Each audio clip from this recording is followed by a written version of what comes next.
It's Tuesday, October 26th. I'm Dr. Avis, sitting in for Roland Martin. Here's what's coming up on Roland Martin Unfiltered, streaming live on the Black Star Network.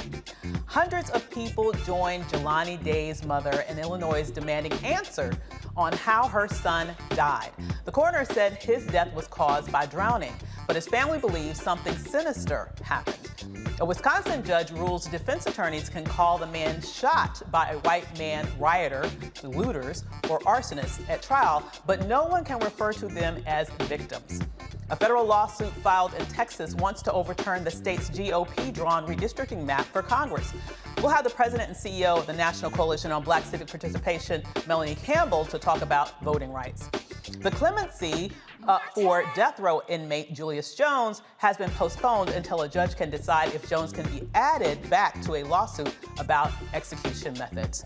We'll take a look at a survey that says 911 dispatchers are not prepared to handle calls dealing with behavioral health crises. We have all of that and more.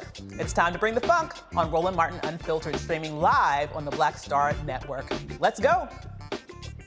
He's got it. Whatever the miss, he's on it. Whatever it is, he's got the scoop, the fact, the find.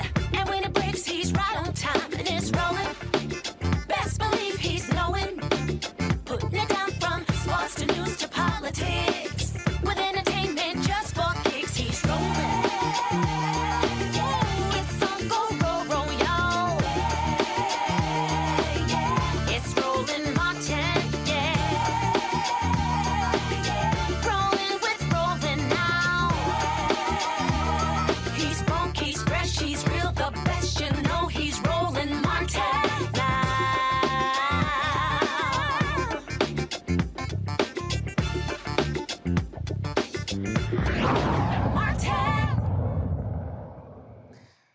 So it's official. The LaSalle County, Illinois coroner concluded drowning was Jelani Day's cause of death, but his family disagrees.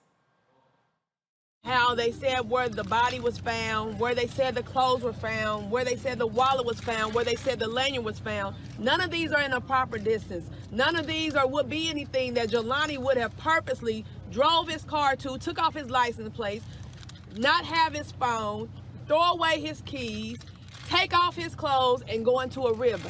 Jelani wouldn't have done that. At all. So, since this is what they have tried to put in black and white in print to get you to believe, see it with your own eyes. Right. See it with your own eyes. That's right. See it with your own eyes and think that would you believe that somebody with common sense would even come all the way to Peru to do something to themselves. Right. So see it with your own eyes. See why I'm so adamant about finding out what happened to my son. If I thought that anything that Jelani would have did something to himself, I can accept those things. But my son, he loved life. Yes, he did. He had goals and aspirations. He believed in God. He had a strong Christian background. He wouldn't have dared did anything to himself. Never. So once again, I thank you all for being here. I thank you all for marching with us for justice. Just please, please, please help me find justice. That's all I'm asking. Family members, friends, and civil rights activists, including Reverend Jesse Jackson Sr., marched for justice for Jelani Day today. Day went missing in August and was found in the Illinois River over a month later. The report puzzled the Day family, who says he was an avid swimmer and swim team member in high school. The family is pleading with law enforcement to find out what happened to Jelani. Now to our panel. Teresa Lundy, principal founder of TML Communications, Mustafa Santiago, advisor to the Environmental Justice Organization, EPA, at the EPA, as well as, Kelly Bethia. Can we pause that for a second, please? I'm sorry. There we go. Kelly Bethia, communications strategist.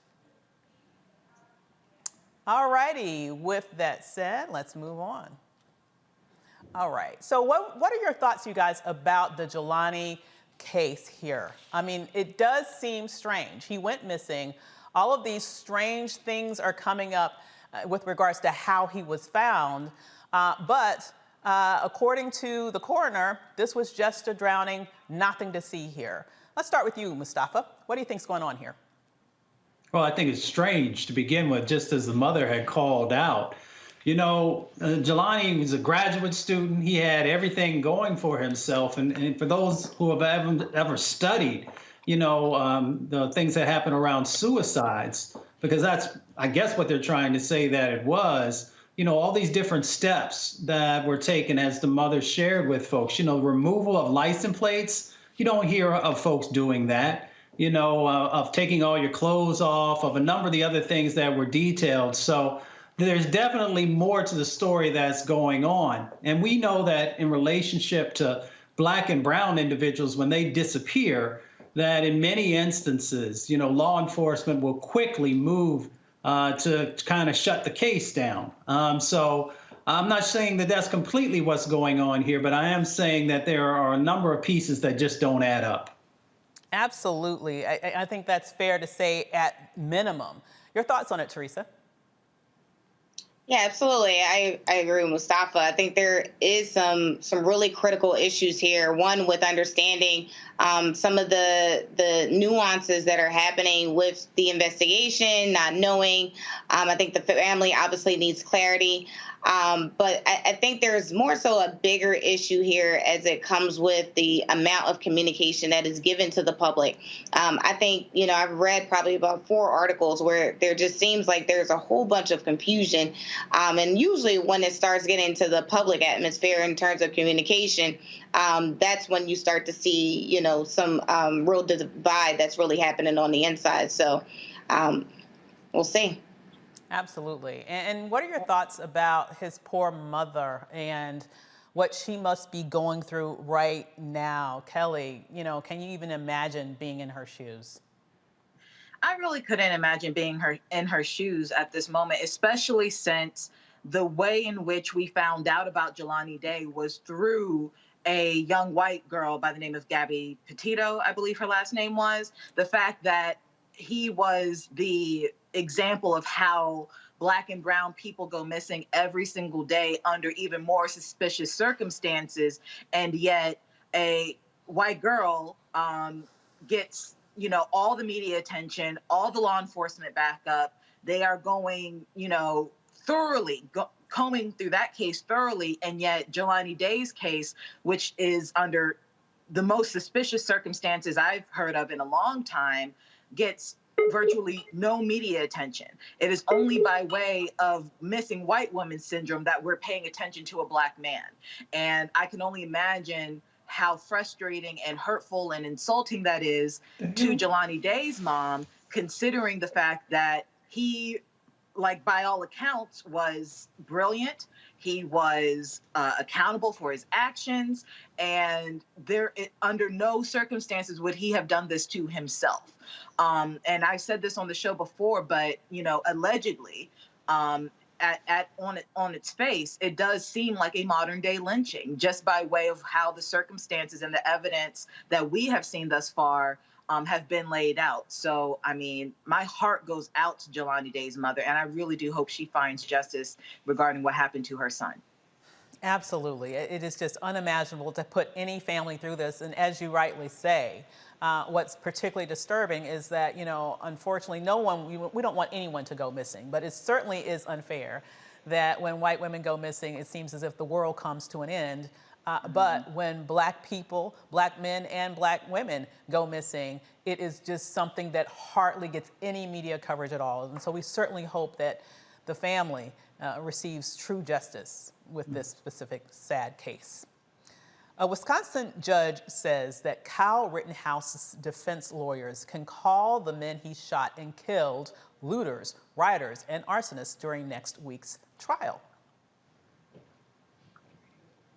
Judge Bruce Schroeder has already ruled prosecutors could call the 3 slain men victims. The Illinois teens shot 3 people, killing 2 of them during a protest against police brutality in Kenosha in August 2020. Rittenhouse is facing multiple charges, including homicide. The trial starts on Monday. Now, this is what is particularly interesting to me about this case. You all remember when this was happening, and this was part of the whole Black Lives Matter group of protests across the country. Yet, when this individual went in across state lines with a gun, which in and of itself is illegal, and then shot and killed people in cold blood, what we saw was, in essence, a lot of his supporters rally around him and protect him. You know, what do you think are the chances that at the end of the day, we will really see justice in this case? Or is he going to continue to be handled with kid gloves? Your thoughts on that? I'll start with you, Teresa. Well, I'm really not sure. And I think partially it was because, again, I just think there are a lot of factors, and I think it does start in the criminal justice system. So if there's some issues probably going on with the district attorney's office, something that could be going on with the police department, I'm not really sure where they likely will be going in this case. But, I mean, keeping hopes alive for this one. Absolutely. And Kelly, the fact that, you know, you can call the people who he, in essence, terrorized, looters, rioters, it's very interesting how they are already, it seems to me, setting him up to be some sort of hero. I mean, but it's almost expected at this point, especially considering the jurisdiction in which he was arrested and the jurisdiction in which he committed this heinous crime. You know, when you talk about people who are protesting because their lives are at risk, because their lives are in danger solely because of the color of their skin, and because law enforcement sees their skin as a threat, it is frustrating to me at the very least that you have a white man with a gun basically being a vigilante for no reason in a jurisdiction in which is historically racist.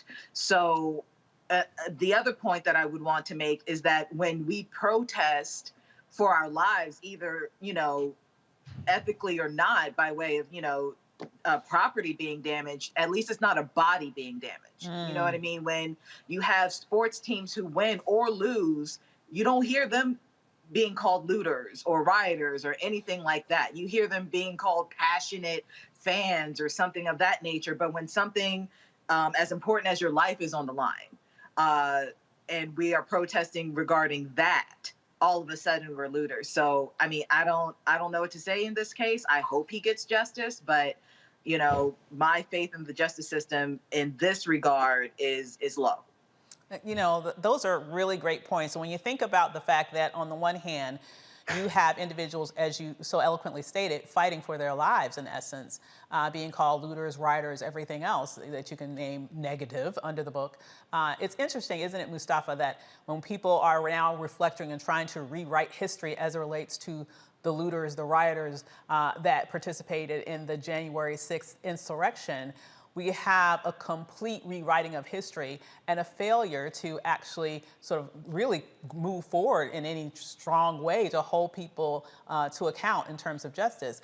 What do you think would have happened if, for example, a Black person showed up at that particular event, even before they went to the Capitol, and killed a couple of people? Do you think that he would be getting the same sort of treatment as Rittenhouse is receiving right now?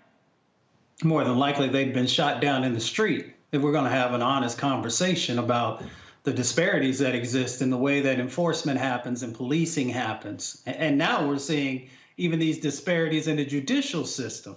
I mean, for that judge to create this prejudicial set of actions in place where you're saying that the individuals who were shot by Rittenhouse were rioters and looters, that also creates a very high bar for the folks who are trying to prosecute him.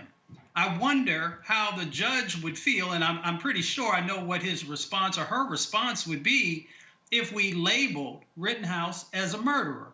And that was being injected into the jurors and into, into the mainstream media. So we're supposed to, not be biased in relationship to the law, even though we know that that's not the case and that's not true. So, the judge needs to be very careful here. with setting these types of requirements and framing of language that makes it extremely difficult for there to be, a real evaluation of what happened in that moment. So we'll see how it all plays out, but we know there's a double standard, and we always have to just be able to navigate that. That is so true. And Teresa, Mustafa brings up this point about language. I could argue that the people who he murdered were patriots. I could make that argument. I think I make a very strong argument about people who are fighting to save not only their lives, but other people's lives in a way to sort of combat injustice is a patriotic act. Yet we continue to hear actual thugs, actual attempted murderers, because people died on January 6th. Let's just be clear about that.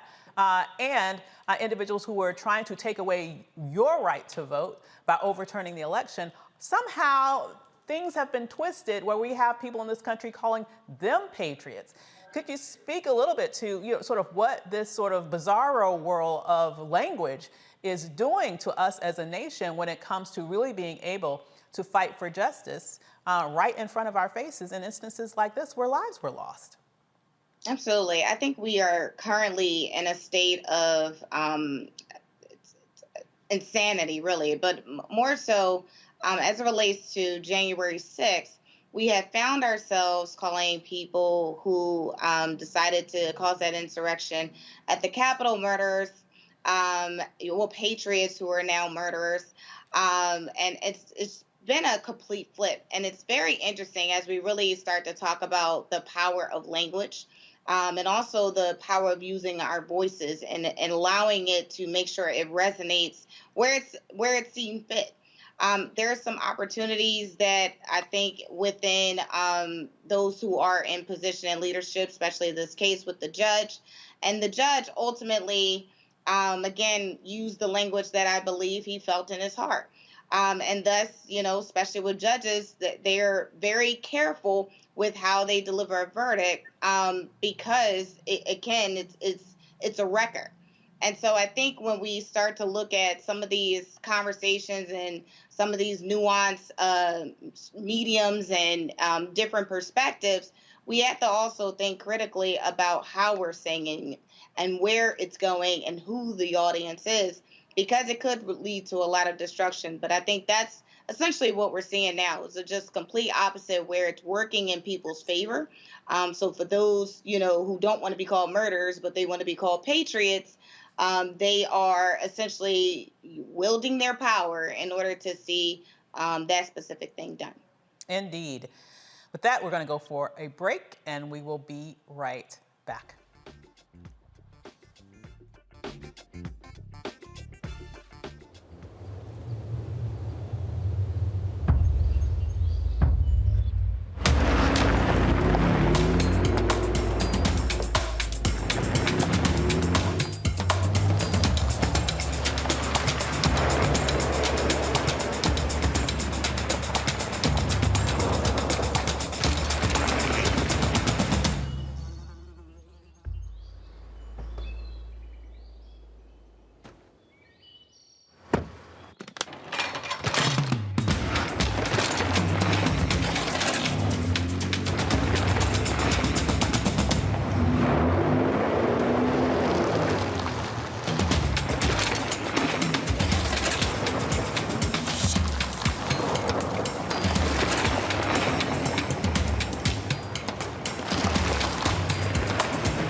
Betty is saving big holiday shopping at Amazon, so now she's free to become Bear Hug Betty.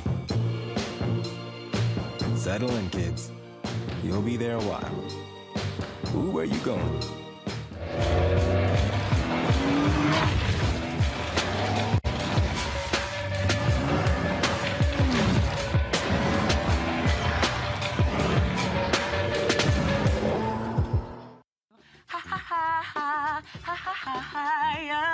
Hey, I'm Antonique Smith. What up, Lana Well, and you are watching Roland Martin Unfiltered.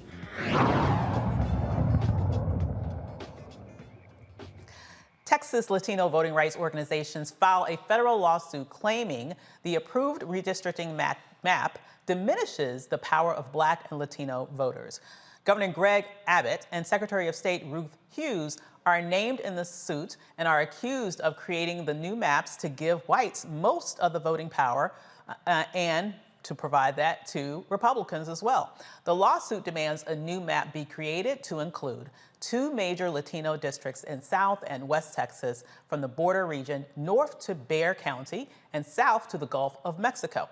Improves the voting strength of Latinos in Congressional District 23, which stretches along the border with Mexico from San Antonio to just east of El Paso.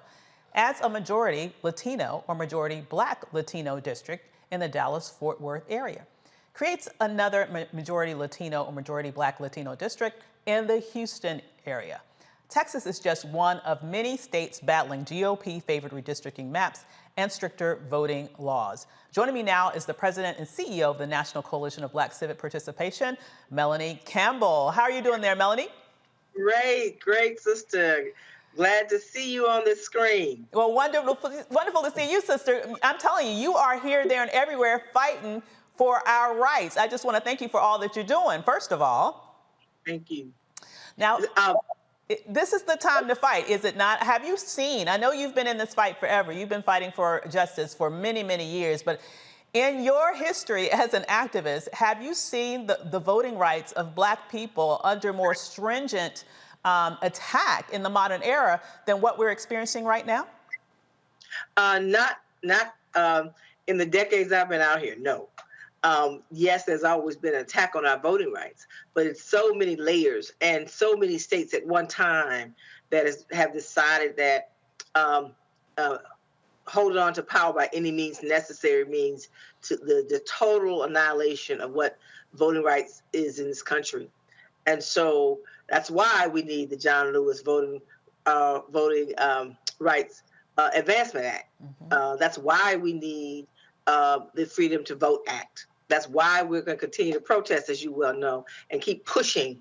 And that's why we need a filibuster, carve out, reform, or whatever needs to happen, end it, amend it, so that voting rights can be passed on a federal level. Otherwise, what you see happening in Texas, you have two Congressional Black Caucus members who's right now, the way the lines have been drawn, at least the early maps, also pit them against each other. That's yes. Congresswoman Sheila Jackson Lee and Congressman Al Green. When the population growth in Texas is because of more Black and brown people. So really, at the end of the day, there should be districts that do expand for the opportunity for Black and brown people to be elected in the state of Texas. But what you have are partisan gains that are just out of control. It certainly is out of control, and it's a very dire moment. You mentioned that now is the time to have some sort of filibuster, carve out, get rid of the filibuster, do something with it, because clearly, how many times do the Republicans need to show us that they aren't willing to do anything to expand voting rights? In fact, they're trying to do everything that they can to suppress it with all of their might. What are your thoughts about the latest statement by President Biden, where he was at least now beginning to signal that he may be open to having some sort of movement, at least as it relates to a carve-out specifically on this constitutional issue? Do you have faith in him that something like we're going to see some movement in this soon as it relates to this bill in the Senate? Well, I think it's moving in the right direction. Is it enough? No.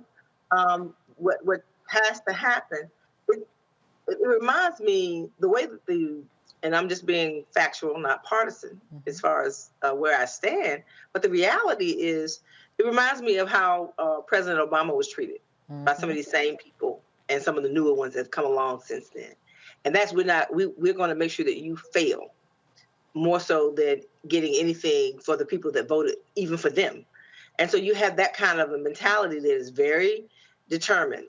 And so the only way around that is to the power you do have, to maximize that power while you have it. Historically, the pendulum always swings. Whoever's in the White House, usually a lot of times the Congress changes. So right while the 117th Congress is in place, they need to find a way to get those who are holdouts to find a way to get them to do the right thing at the end of the day. Indeed. That's what we're talking about. And the Democrats will not win, this is factual, not partisan, without voting rights being passed in this country, reformed in this country. It won't happen. Yeah, that's not partisan, that's facts, that's math, actually, if you ask me. So, when you are thinking about the dire need of this for just plain democracy, and as you mentioned, just out of mere self-interest, honestly, if the Democrats were just thinking logically, they would know that this is absolutely necessary for them to have a chance moving forward. But many would say that there doesn't seem to be any urgency, or at least there's a lack of urgency. Let me put it that way. It seems when dealing with this issue, it's been pushed down the road. The can has been kicked down the road several times. Here we are months later, after state after state after state has already passed lots of laws that are restricting opportunities for the ballot, specifically targeting the Black community.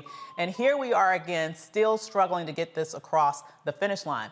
Do you believe that the Democratic Party, quite frankly, is taking this seriously enough, not just for their own interest in terms of the party itself, but as the only political party that it seems is out there right now that even gives a damn about democracy?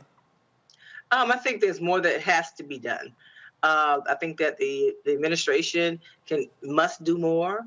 It was good to hear the president even bring up the filibuster, need for some kind of filibuster changes so that they can govern. At the end of the day, people elected this administration to be able to govern, which for the last 4 years prior, it was not a governing body. It was just whatever it was, right? An unmitigated disaster? Right. So they can do more. Use every tool in your toolbox. Go to call a session. Have Nancy Pelosi invite you over, for Speaker Pelosi, and speak to the American people from the bowels of the Congress. Those kinds of things. And get on, and also get out there in the community. But push. You're the head of the party, so you got to find a way to get this party to come together to get voting rights passed and other kinds of issues around justice that have been put by the wayside. We voted, Avis, you well know, Black women, we voted in record numbers along with others, and we know what we voted for. We voted because we wanted to see this administration and this Congress to deal with racial injustice in this country. And so we need to see that happen. And if it does not happen, the reality is the way these laws are being put on the books, it's not just the old-fashioned way we've seen in recent history with IDs and things like that. We find a way to organize around some of those things, even though it still took away too many people's votes. But you can't organize your way when somebody is saying, well, we're going to change the rules about who controls the local boards of elections, which means you're going to control who counts the vote. Mm-hmm. Or if you don't like the results, then you all in the state legislatures can change the rules and override. So this is setting up for not just the immediate, but for the long haul. Absolutely. And so without federal intervention, without legislative remedy, we don't have a Supreme Court. That's why, with the Black Women and Allies actions, we've been out here, Avis, for 3 months and longer. Many of our organizations, not just ours, have been out here fighting for voting rights and trying to connect the dots for people to understand the sense of urgency that we all should have. This democracy is in a really precarious moment, and without voting rights, we can look and find ourselves in an autocracy or one-party rule, and everyone else be down at the end of the day. Absolutely. So I'm going to let my panel ask questions that I'm sure they have on their mind at the moment. And I'll start with Mustafa. Do you have any questions for Melanie about all the hard work she's doing to protect our voting rights? Well, Melanie, thank you for everything that you do. You know how much I love and respect you. Melanie, you gotta come out there and go to jail with us, man. Come on. That's what I have to go and do that. I'll take this suit off. I'm right there with you. You already know. what I see going on, Melanie, is that this has been a long-term strategy by the Republicans, Heritage Foundation, the Koch brothers, so forth and so on.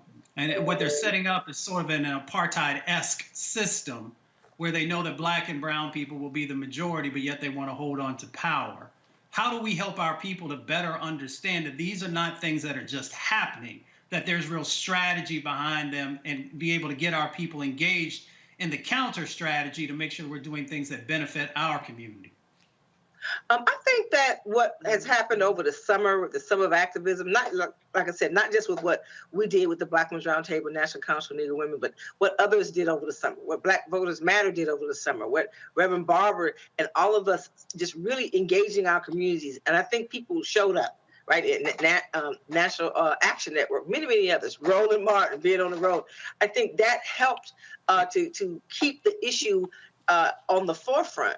Because part of what was happening after the For the People Act, first time when you couldn't get 10 Republicans just to vote for a discussion, let alone a vote, back in late June, early July, it was on the sidelines. They put it on the back burner, and so we had to all get out there, and we have to take it to another level at this point to really push.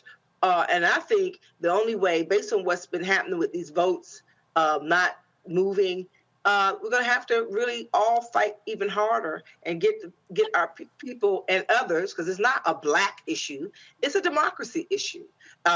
We know we, as Black and brown people in this country, are more impacted because of the history of how racism shows its head, even in the voting, with how we're able to vote. But it's going to take all of us continue and pushing and demanding. What they say, power concedes nothing without a demand. That is real. And so I think that's what we have to keep doing, and just get our folks to show up and make their demands along with us, that this has to happen. There is no alternative solution to our right to vote. Absolutely. The alternative means that we are going to allow ourselves to be marginalized, and that means our children's and our children's future is at stake, because we won't have the ability to be elected people, and also politics impacts every aspect of our life from birth to death, whether we want it to or not. Absolutely. Teresa.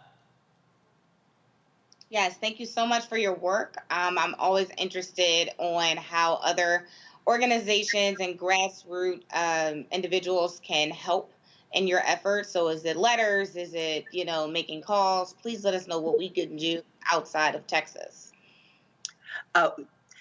Texas is rough. Right? I'm a Floridian too, so there's always craziness going on in Florida and Texas, right? I would say this: if folks out there will go to Black Women takeaction.org, blackwomentake.action.org. We will plug people in to what we're doing. But folks need to call their U.S. senators. If you're in West Virginia or Arizona, call those senators, Senators Manchin and Senator Sinema. But there are others too. Find out where your senator stands on voting rights, where they stand on the filibuster. Because I don't think it's just those two that have been holding it back to make necessary changes. We have 3 branches of government, and so far, nothing has happened. We've had these issues really since 2013 with Shelby versus Holder, where we first had the hard impact against our voting rights. But what's happened since the 2020 election, that had one of the largest turnouts in history in the middle of a pandemic, is that there's a backlash to this. I think part of the backlash could be, I don't have any written data just yet. Avis will help me get that done soon, right, Avis, Dr. Avis? But I think part of the backlash is having a Black woman vice president. Mm-hmm.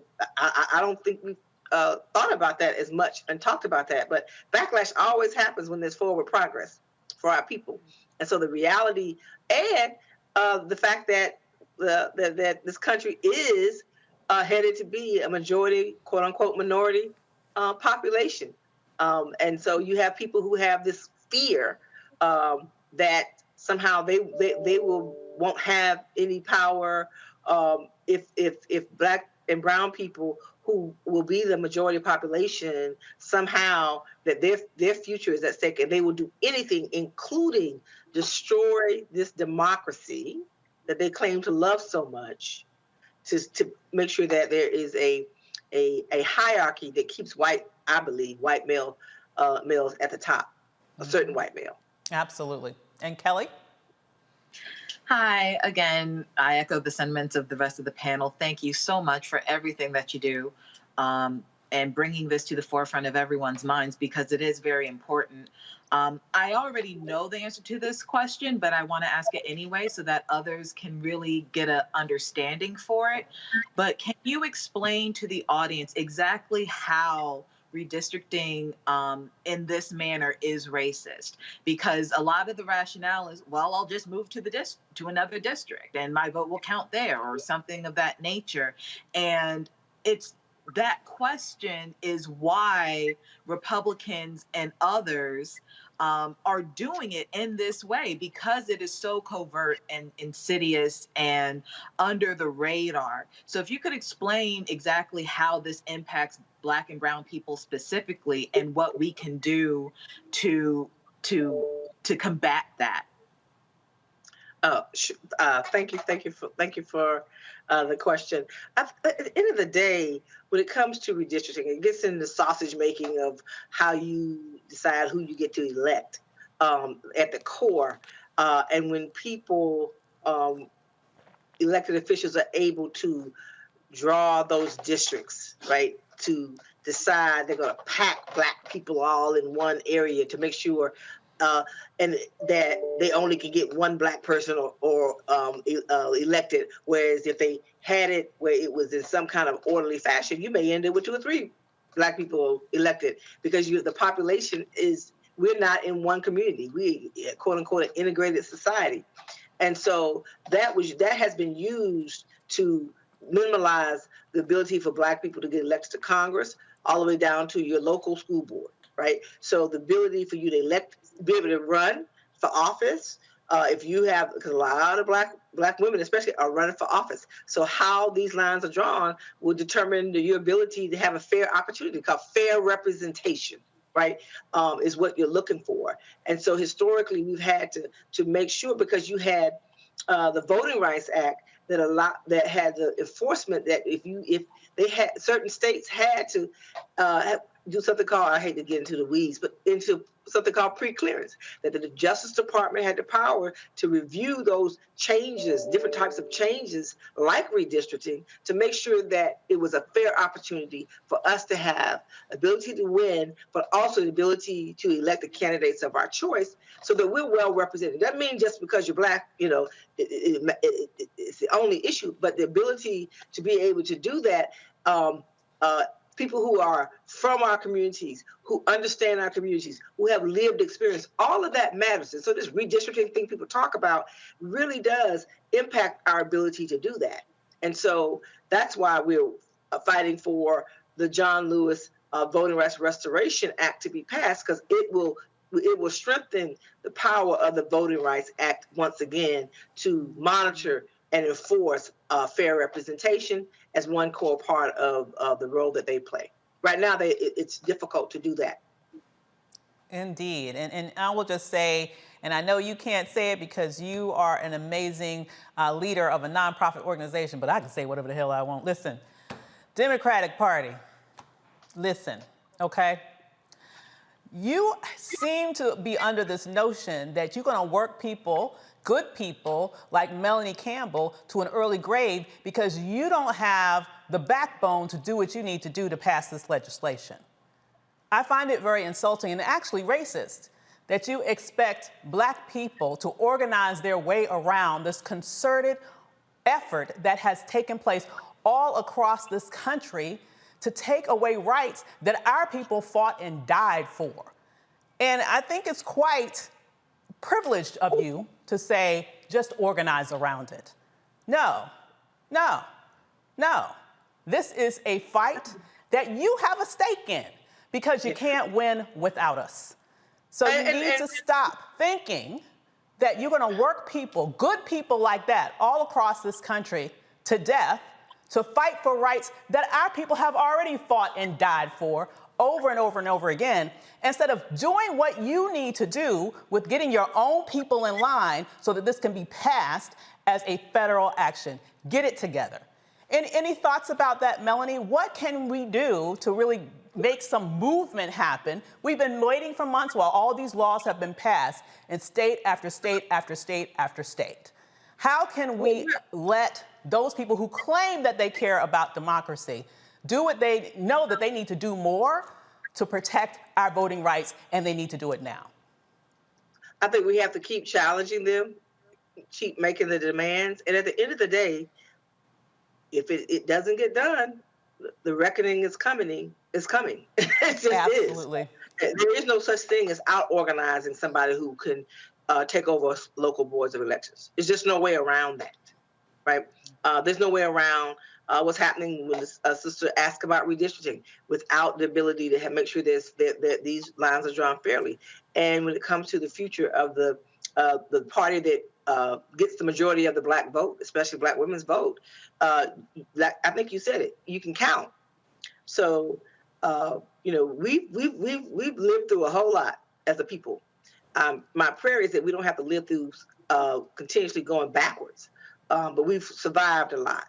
And so for me and for many of us and all of us, we're going to keep making those demands. And for those who think they're smarter than everybody else and think that they figured it out and they'll just show up. Well, yeah, okay, let's go with that. You show up and then somebody overrides the vote. That's where this is headed. Mm-hmm. And it's in broad daylight. It's not confusing. And you can see the impact of indecision by the party in power by the polling numbers in Virginia and New Jersey for these governor's races. So those of us who've been around politics a long time knows just in general, on a good day, the pendulum swings back, right? But if you're not able to show that you all can fully govern, then we're going to see backwards movement. Absolutely. We are definitely on the precipice of moving way back, centuries back, if we don't get this right. Thank you so much for sharing your insights with us tonight, Melanie. Thank you, Avis. Talk to you soon. Absolutely. Quick shout out to our sponsors, Amazon and Buick. Go check them out by hitting the link in the description. Roland Martin Unfiltered will be right back after this break. You're watching the Black Star Network.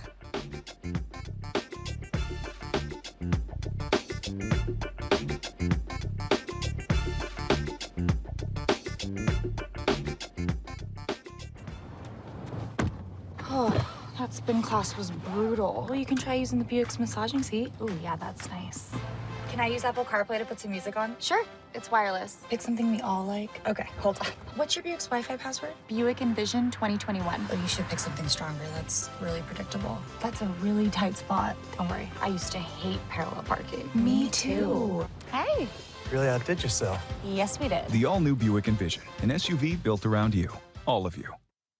Once upon a time, there lived a princess with really long hair who was waiting for a prince to come save her. But really, who has time for that? Let's go.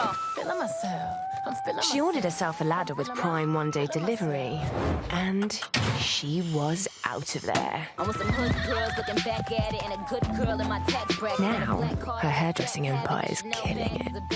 And the prince, well, who cares? Prime changes everything. This is Judge Mathis. What's going on, everybody? It's your boy, Mac Wilds, and you are watching Roland Martin Unfiltered.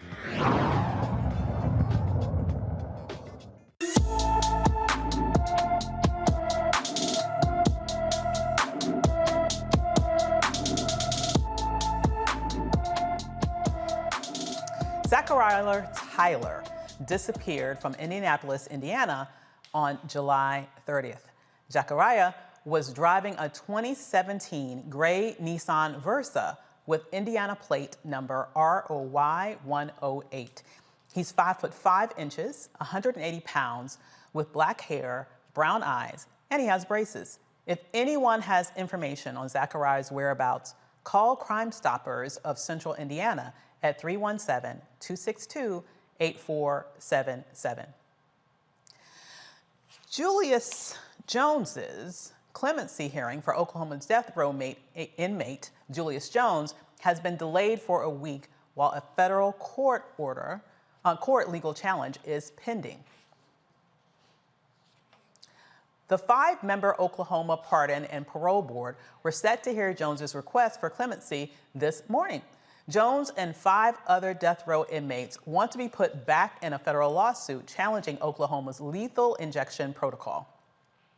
A federal district judge rejected the inmates' request, but their attorneys immediately appealed to the U.S. Court of Appeals for the 10th Circuit. Jones is scheduled to die by lethal injection on November 18th.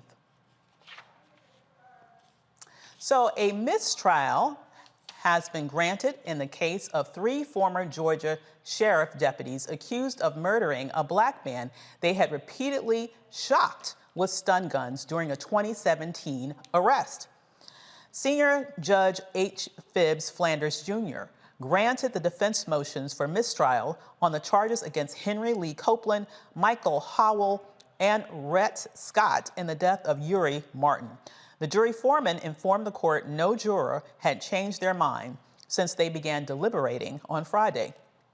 Muwali Davis, the Martin family attorney, says they are disappointed in the outcome of this case. No word if they will be retried. Jury selection in the trial of 3 men charged with chasing and killing Ahmaud Arbery crawled into its 2nd week. Last night, Superior Court Judge Timothy Walmsley deemed the 9 additional prospective jurors fair-minded enough to remain in the jury pool.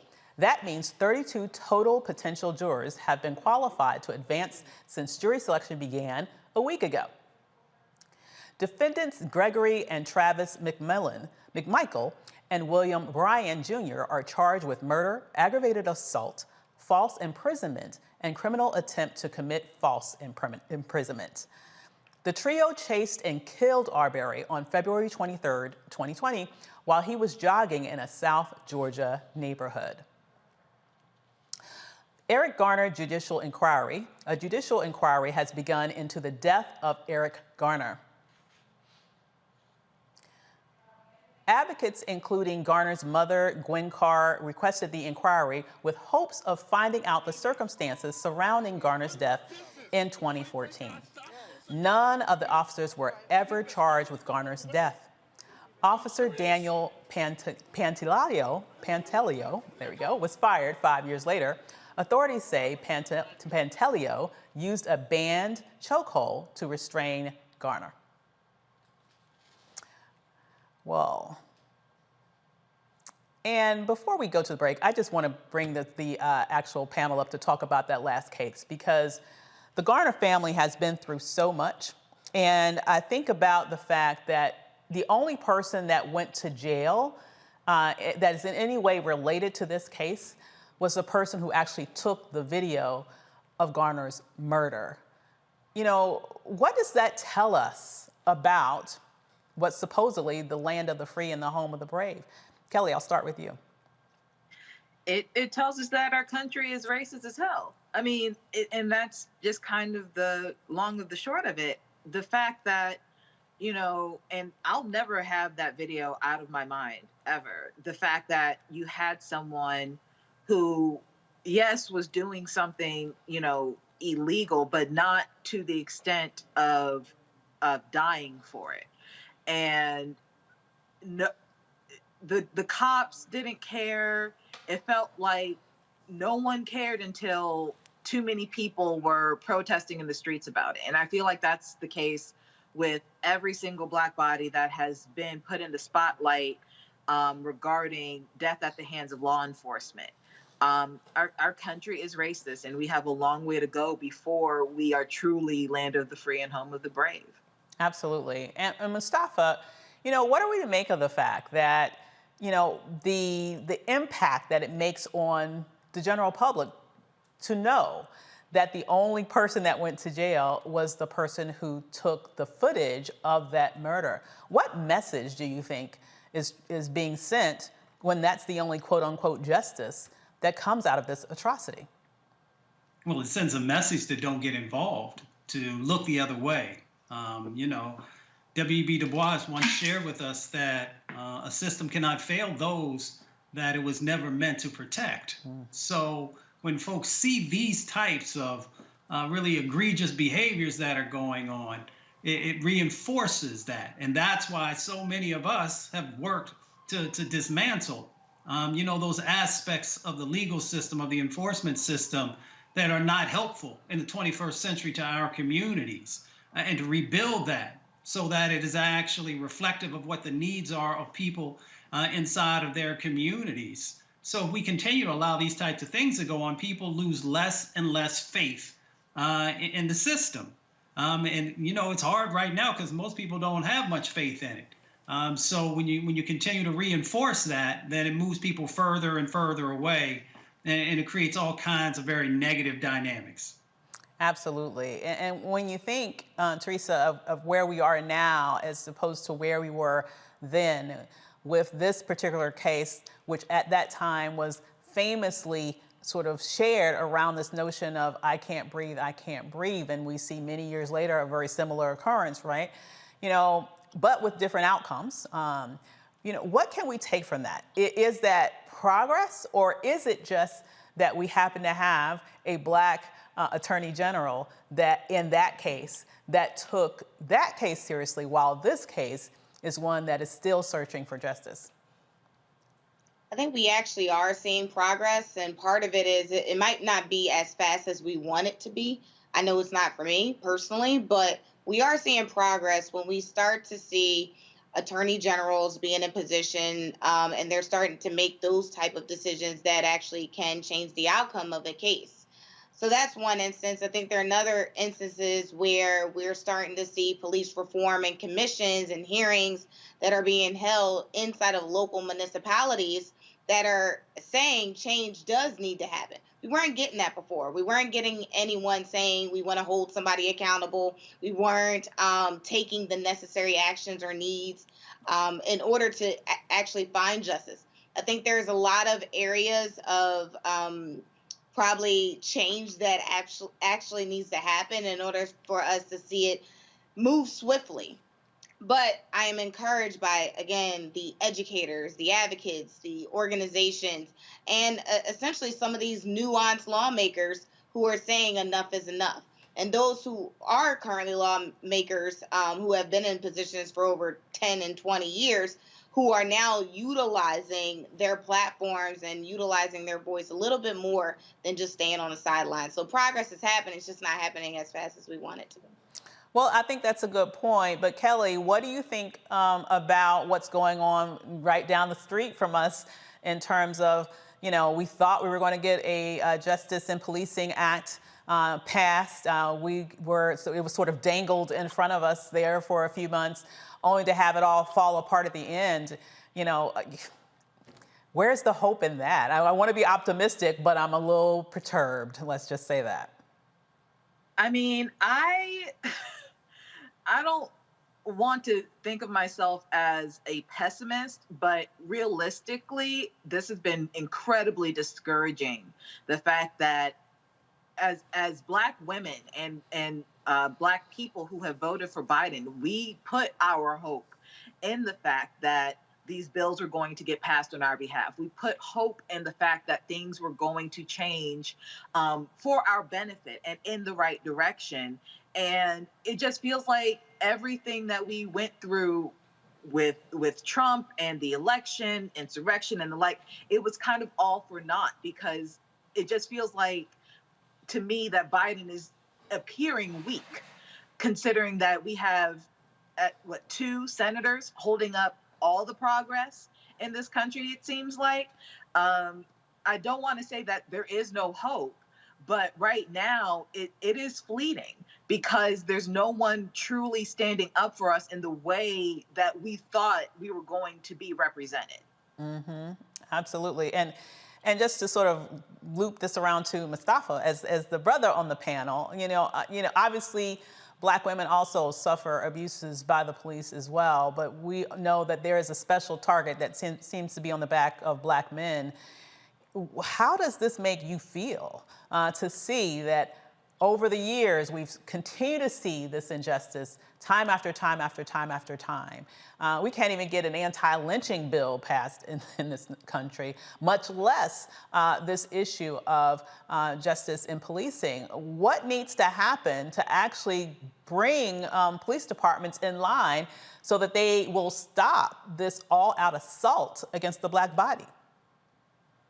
Well, you know, we got to really actually implement the strategy. And that means that, yes, there is a senator from West Virginia and a senator also from Arizona who've been slowing down or actually stopping much of this.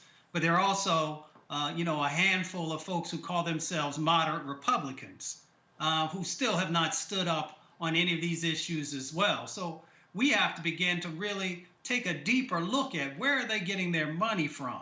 And we have to then work and hold those corporations and others accountable who continue to fund them. We also got to call out the fact that we had a whole bunch of corporations a year and a half ago, who were standing up with their right hand in the air, talking about Black Lives Matter, and that they were down for what was happening inside of our communities. And now we hear a lot of crickets. So we've got to make sure that we're holding all of these people accountable. And for me, a lot of it comes back to the economics. You can't seem to get anybody to do the right thing unless you start hitting them in the pocket, unless you start taking away, you know, the resources that they need to be able to go back to their shareholders. So I think that is a part of pushing folks on Capitol Hill to do the right thing, pushing folks in the corporate space to do the right thing. And of course, people are going to continue to sue these police departments when these types of actions happen, but that's not going to fully move the needle. There has to be substantive action happening on Capitol Hill, and there has to be a Department of Justice that is going to continue to lean in when we see these types of things happening. So it is a comprehensive strategy, but it begins with each and every one of us holding, you know, these folks who only understand the dollar being accountable. I completely agree. And Teresa, you know, I think Kelly makes a point that I think a lot of people were thinking, that, you know, we went through all of this. We went through hell and high water to get this administration in office. And this is one of those points that we expected to be able to get movement on. And here we are, one of many that we've not seen movement on. I think for a lot of people, that is discouraging. Do you think that's actually a strategy, though, by the Republican Party in terms of their just all-out sort of wall against any movement?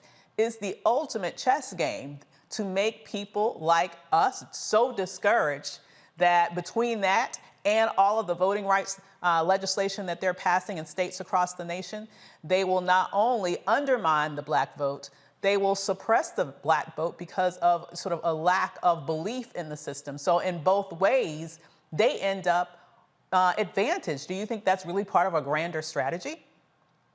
I think that's a very good point to bring up, because when we have the fear of doubt, and that's honestly what we've been seeing probably in the last 2 years in terms of media, in terms of propaganda, in terms of, you know, misinformation, fake news.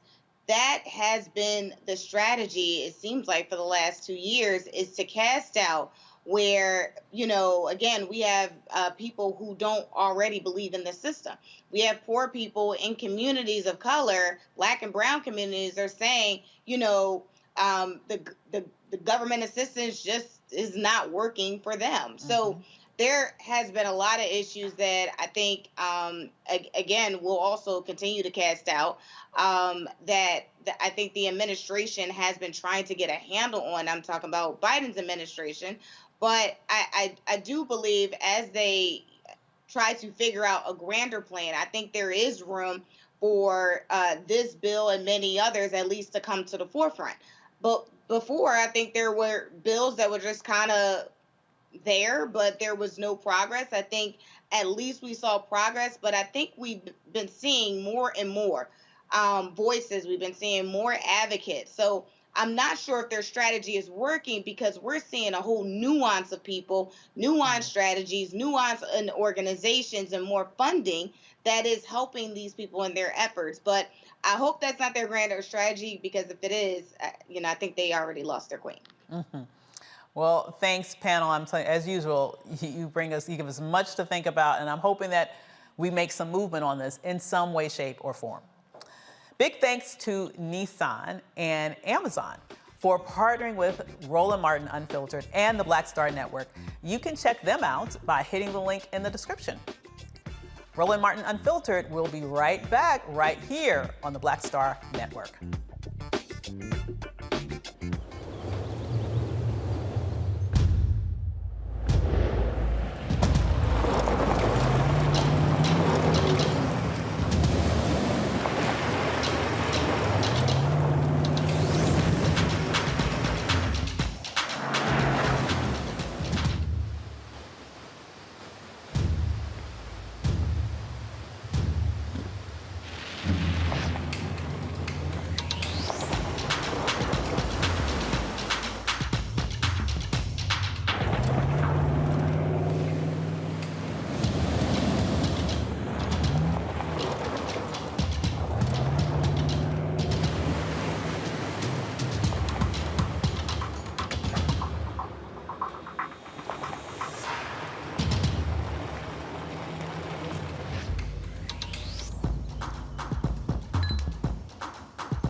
Maureen is saving big holiday shopping at Amazon, so now she's free to become Maureen the Merrier. Food is her love language, and she really loves her grandson. Like, really loves. Hi, I'm Anthony Brown from Anthony Brown and Group Therapy. Hi, I'm BB Winans. Hey, I'm Donnie Simpson. What's up? I'm Lance Gross, and you're watching Roland Martin Unfiltered.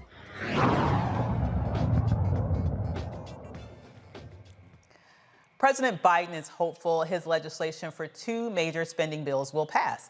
House Speaker Nancy Pelosi says the Democrats plan to agree on the spending bill and pass the bipartisan infrastructure bill this week. And members of the Congressional Black Caucus are advocating for funding and resources in the Build Back Better agenda to aid Black Americans. Chairman of the Congressional Black Caucus, Joyce Beatty, said today is a good day for the Congressional Black Caucus, for the 3rd District, and the nation. Over the past 2 years, during COVID and the destructive Trump administration, we fought for Black families, and we did not give up. We now have a transformative president who heard our voices and took action alongside us.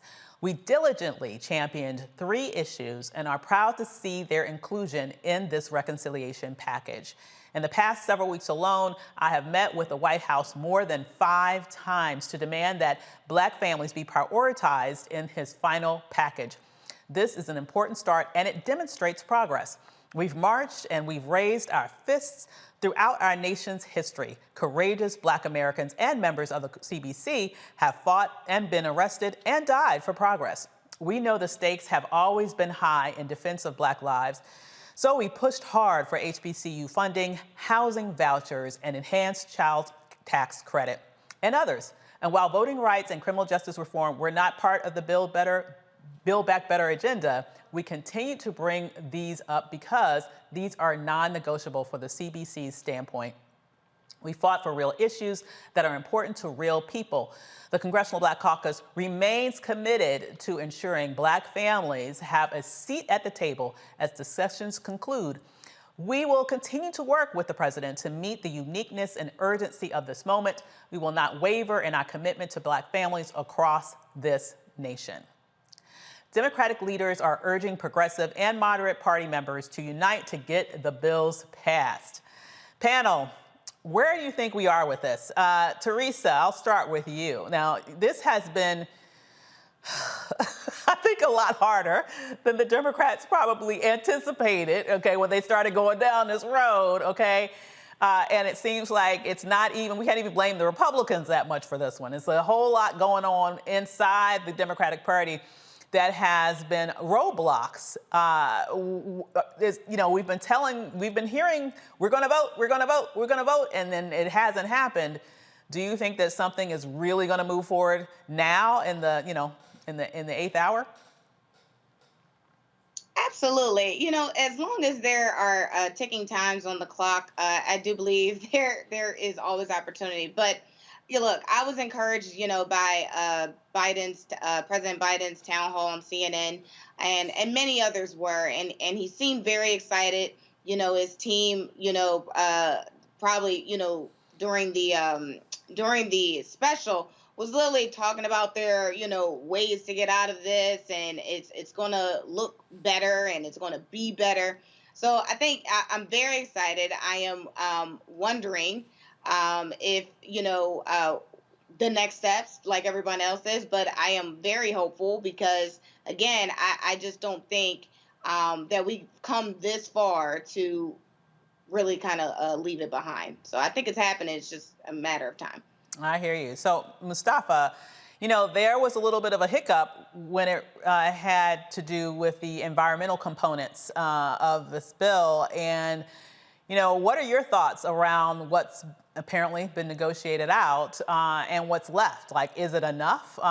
Do we have enough meat on the bones, per se, in order to address environmental issues when reconciliation comes about?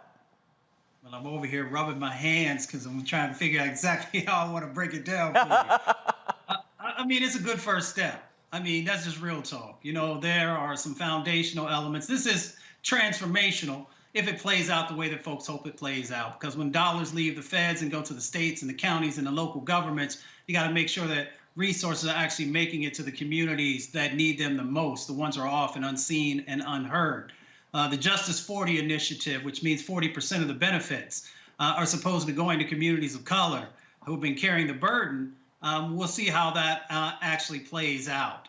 You know, there are dollars that are in there for both child care and elder care, for housing, for education, of course, job creation, and addressing the climate crisis. And we've got COP26 coming up. So I'm pretty sure that they're going to get something done so that when President Biden actually gets to Scotland, that he'll be able to talk about many of the things that are going to be necessary for the United States to continue to lead. You know, we see what's going on right now in Benton Harbor, Michigan, which has higher levels of lead in its water than Flint, Michigan did, and a number of other locations across our country. So the bipartisan infrastructure bill dealt with a third of those lead pipes. Now the reconciliation bill, or the Build Back Better, is the other 2/3 that are needed to actually make sure that we no longer have that type of lead poisoning happening across our country. So that's why I say that it is a good first step in making sure that our communities are no longer sacrifice zones, that we're cleaning them up. But for me, Avis, one of the other important parts is that we also got to make sure that these hundreds of billions of dollars, there's trillions of dollars, but there's really hundreds of billions that are actually going to move, that Black folks and brown folks finally got a chance to start their own businesses in this space, that the contracting and subcontracting opportunities actually go to our communities, and we make sure that the capacity is there for folks to actually compete for these dollars. If we do that, then I think we're moving in the right direction. And if we are not willing to lean in and make sure that that accountability and intentionality is in place, then we're just doing the same old, same old. I hear you on that.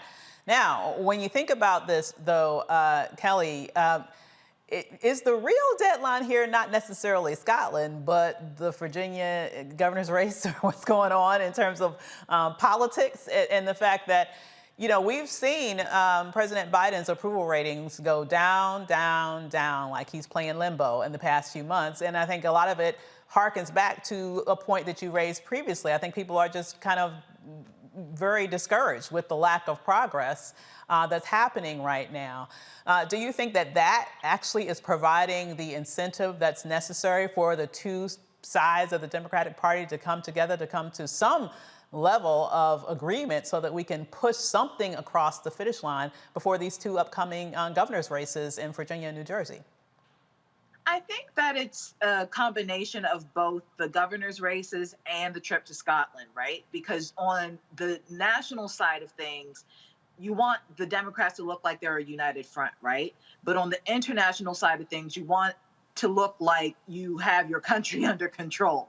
Unfortunately, neither of those things appear to be true right now because everything is a cluster mess. And it's because of the fact that Biden is so old-fashioned in his ways, and bless his heart, he thinks that, you know, once Trump was out of office, things would go back to normal as far as cooperation and bipartisanship and et cetera, but not to give him credit, but it is kind of his fault in the fact that Trump really redefined political culture in this country, and that the gutter snipe rose to the top as opposed to the cream. So what we have here now is, you know, I didn't know how else to say it, but what we have what we have here now is, you know, people who shouldn't necessarily have a voice in politics with the biggest megaphone in the country, and Biden is trying to go back to normalcy when that has been obliterated. We need to go back to the drawing board as Democrats and really think about what needs to be done, how we need to strategize, how things need to be delivered to the people who voted for you in the first place. And on the international side of things, frankly, he just needs something to make it look like he's got everything under control, because right now it's a mess. It certainly is a mess. And when you think about that, Teresa, in terms of just Democratic strategy, I mean, I think Kelly makes a good point. I don't know whether Biden was just, I don't know, living under some fairy tale illusion that, you know, he could go back to his days in the Senate and bring the parties together, as if he wasn't vice president to Barack Obama, where he saw the same obstructionist activity that he's seeing right now.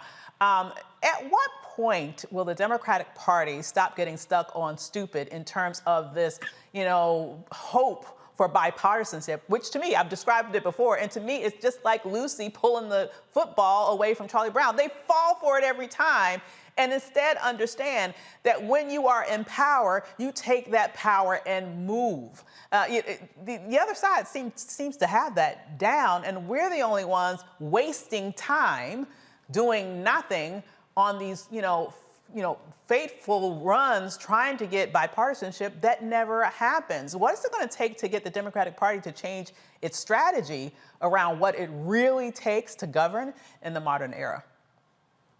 I think the National Democratic Party needs to really start paying attention to some of these elections that are happening in some of these states, because I believe if they start really, and I mean like a real investment into some of these resources that are also helping to, again, build up the agenda of the Democratic Party. And some of those resources could be, you know, the right individual that's running for office. That could be the agenda of that person running for office. But I think stepping in a little bit more than probably just waiting on the latter end of when somebody's getting elected, I think will also change the outcome of that individual getting in office and doing exactly what's happening now.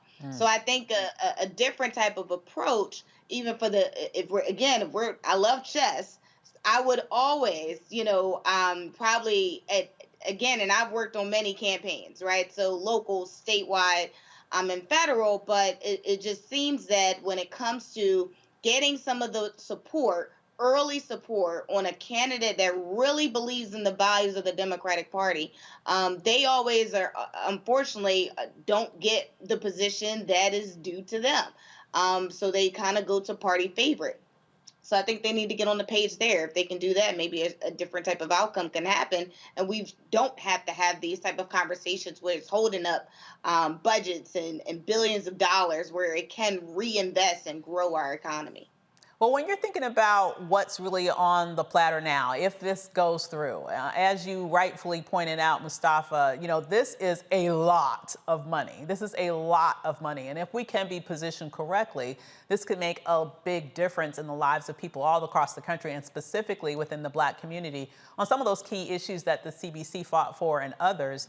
You know, when you think about the opportunity that exists, when this goes through, I'm going to just be optimistic about it. When it goes through, if you think about the opportunity that exists there, what needs to be happening right now with, for example, community organizations, small businesses, those elements in our community that could take advantage of an infusion of billions and literally trillions of dollars? You know, what do we need to do now to make sure that we are not left out of the money distribution side of the coin? You need to, one, make sure that you're working with the Small Business Administration. If you're thinking about starting your own business, to make sure that you've got everything that you need in place. If you're going to be operating with the federal government, you need to make sure that you have the certifications that are in place and all these other, pieces of the puzzle that don't kind of catch you up while other people are moving very quickly because they've already had the capacity and had the access to go on. We also got to make sure that you are also getting kind of focused. So if your issue is housing, then you need to understand what the requirements are from HUD around contracting and subcontracting opportunities. If your thing is healthcare, there needs to be conversations and training and learning that's going on through HHS or CDC or one of the other health agencies that are out there. So it really depends on what your area of focus is and making sure that you're in alignment with what those sets of requirements are going to be.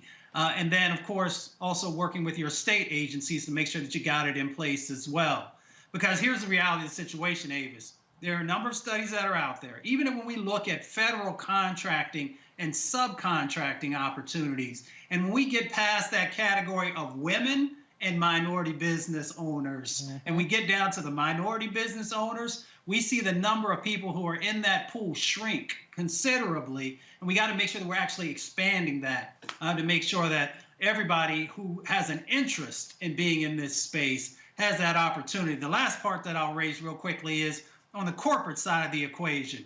We know there's going to be, trillions of dollars that are going to move around this new climate economy, but yet less than 2% of the businesses are owned by African American and Latinx and indigenous folks. So we got to make sure that there's some changes that are happening there. If federal dollars are going to them through public-private partnerships, then they got to change some things that are going on. And if it's just a corporate to your entity relationship, we got to make sure that the right types of criteria are in place so that you have a fair opportunity in that space as well.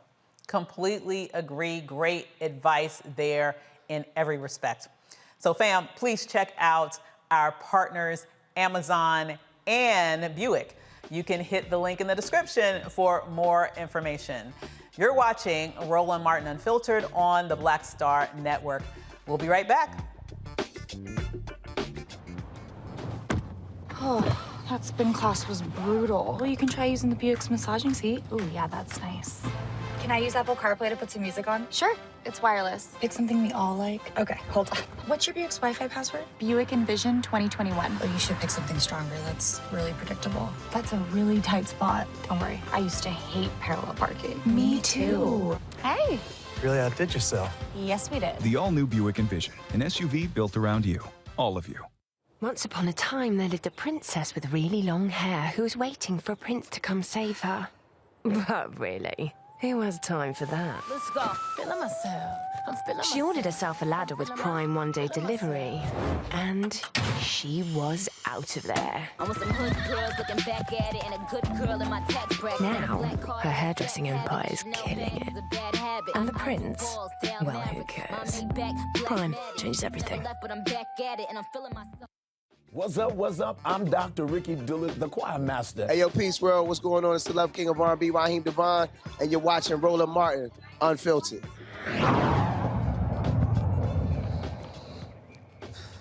We are one step closer to getting vaccines for children under age 12. The Food and Drug Administration advisors voted in favor of Pfizer's children's vaccine for those aged 5 to 11. The FDA isn't bound by the panel's recommendation and is expected to make its own decision within days. If the FDA authorizes the kid-sized doses, there's still another step. Next week, the Centers for Disease Control and Prevention will decide whether to recommend the shots and which youngsters should get them. High-speed chase officer charged in Minneapolis. A Minneapolis police officer faces 2 felony charges after a crash that killed 40-year-old Linnell Frazier. Officer Brian Cummings is charged with second-degree manslaughter and criminal vehicle homicide. Cummings was chasing a stolen vehicle just after midnight on July 6th when he ran a red light and crashed into Frazier's car. Frazier died of his injuries. The county attorney said the situation did not call for the risks taken. Cummings' first court appearance has not yet been scheduled. Claudette Colvin expungements. The first who refused to give up her seat on Montgomery, Alabama bus, Claudette Colvin, is now asking for her record to be expunged. Colvin gave up her seat months before Rosa Parks and was charged with assaulting a police officer. She was placed on probation and wants her record clear. Colvin never received notification her probation was over and has lived in fear of retaliation by police officers since. Let's hope she can get that cleared up. Billions dollars, experts say that's the price point on the goods currently floating outside of California's largest ports. The supply chain crisis continues as we head into the holiday season, and extreme port congestion has become a major nuisance that won't go away this year. The most glaring evidence of the supply chain crisis is the dozens of container ships floating outside of the ports of Los Angeles and Long Beach, just waiting to be offloaded. Experts warn that backlogged orders and high shipping numbers may continue into next year, adding that there is no immediate solution for the ongoing crisis. Quick shout out to our sponsors, Nissan and Amazon. Go check them out by hitting this link in the description. Stay with us. You're watching Roland Martin Unfiltered on the Black Star Network.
Maureen is saving big holiday shopping at Amazon, so now she's free to become Maureen the Merrier.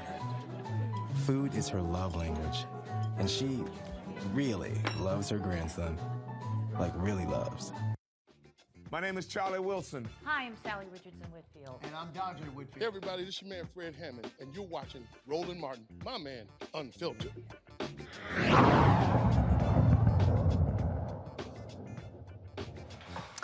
A new Pew survey says 911 dispatchers are ill-prepared to handle behavioral health crises.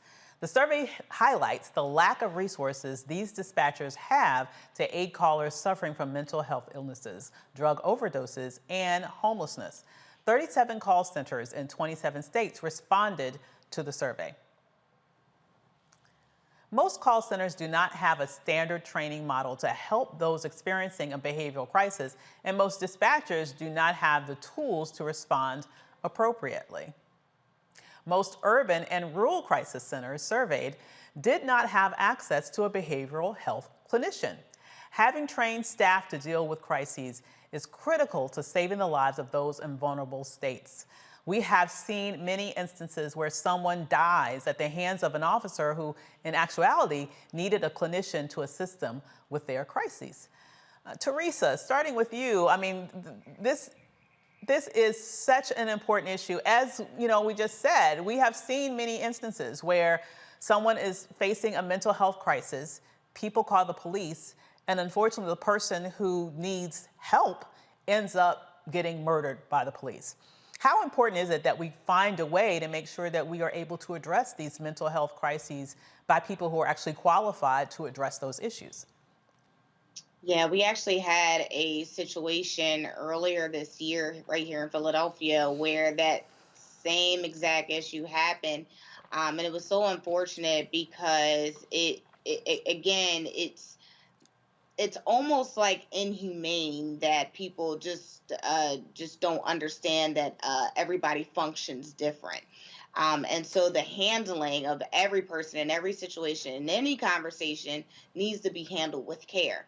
And so for those, again, who are supposed to be suited with the right information, with the right tools, that are being trained, that are receiving pensions, are supposed to be suited and equipped by their districts and their police commissioners. So there has to be some sort of training that happens in order to assist in the behavioral health crisis, because again, we will start seeing more bodies in the ground versus more help.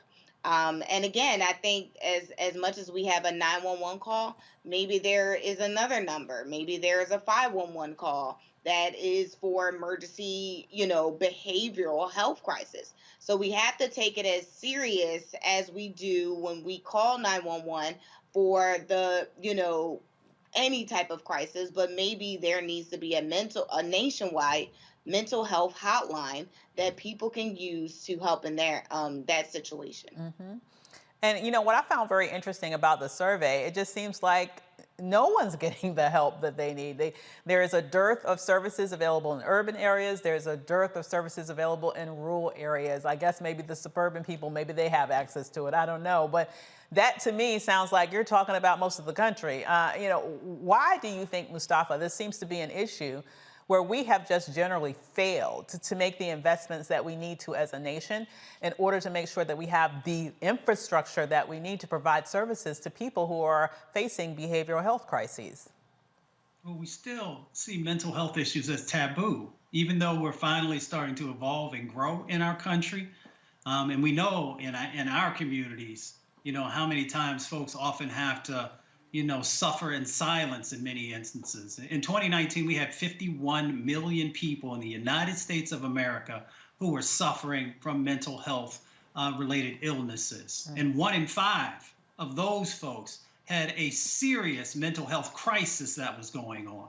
If we know the numbers, then we know that we should be making the investments to make sure that, in these initial sets of encounters, when someone is, first picking up that phone for the 911 call, that's an opportunity to actually help someone. They are reaching out because there is a serious situation that's going on. So it goes back to, what do we see as a priority in our country? And it has to be, it starts with the mental health. It can no longer be taboo. We've got to make the investments, and we've got to understand that there's all these additional stressors that folks are now dealing with. I mean, folks used to keep systemic racism in the closet or in the background. We know that now we're pulling it out. We're putting a spotlight on it. So when you put a spotlight on stuff, then people, they're going to actually have to work through that. The climate crisis is another example of an additional stressor. So we've got all these additional stressors that are going on. So we need to make sure that we're actually putting in place the resources to help folks so that it doesn't escalate into something that's even more serious and more costly, whether in lives or resources. Absolutely. Kelly, Mustafa makes an excellent point here about the times that we're living in that has led to additional stressors. Everything from spending a year in pretty much isolation, which has led to stressors for a lot of folk, to people being economically sort of fragile as a result of that, which is also obviously a stressor, to all the sort of, behavior, all of the issues that we've seen with our climate,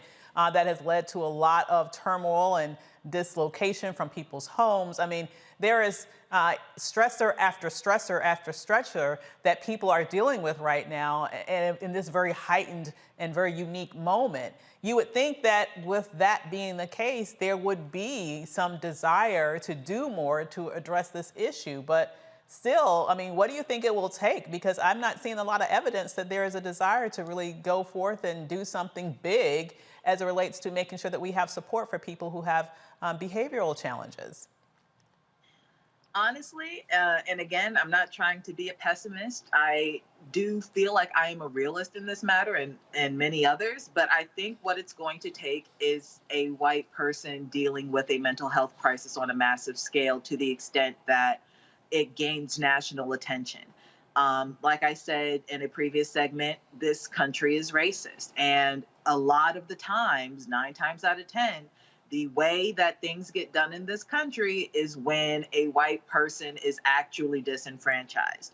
So we saw that with the opioid crisis. We're seeing it with even the prison industry complex issues. We see it in every facet of our society in which Black people were affected first, but white people got affected to the point where it mattered. So when it comes to mental health, I applaud the Black community for taking it seriously after many years of thinking that we can pray it away. But for a national thing to happen, for something, nationwide to happen, for this initiative to gain any significant traction, it's going to have to take a white person, unless we as a people and a community use our own megaphones to scream even louder.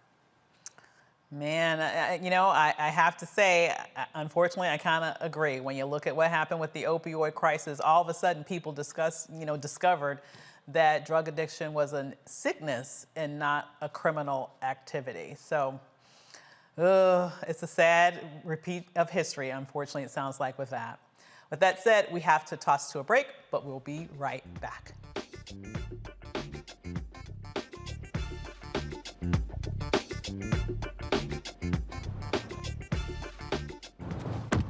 Oh, that spin class was brutal. Well, you can try using the Buick's massaging seat. Ooh, yeah, that's nice.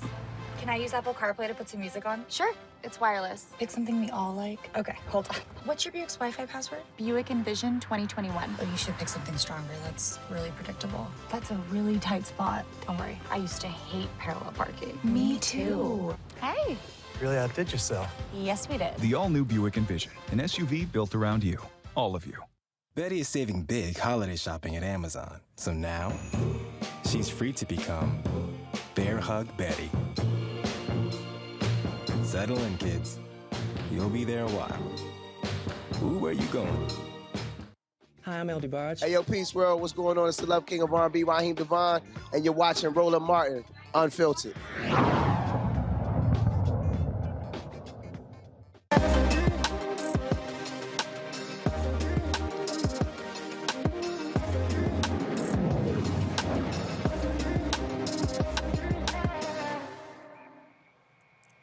More in Music's mission is to educate and empower about careers and opportunities in the music industry.